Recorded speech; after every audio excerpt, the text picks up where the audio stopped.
went to Southwoods Mall kasi nag-crave ako sa puto bongbong. Then para fair din sa anak ko, nag-play zone kami sa Southwoods Mall.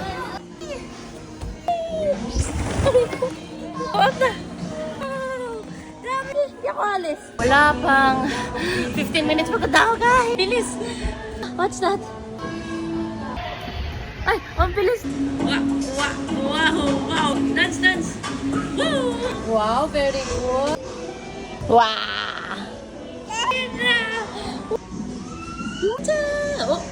So yun na nga guys, akala namin maganda yung may kids zone na din dito sa Southwoods Mall. Pero, ang pangit pala. Mas mahal pa siya kaysa sa SM Kids Zona. Siguro ma-rate ko siya 4 out of 10. Never again. Timothy! Baka mahulog ka! Wow.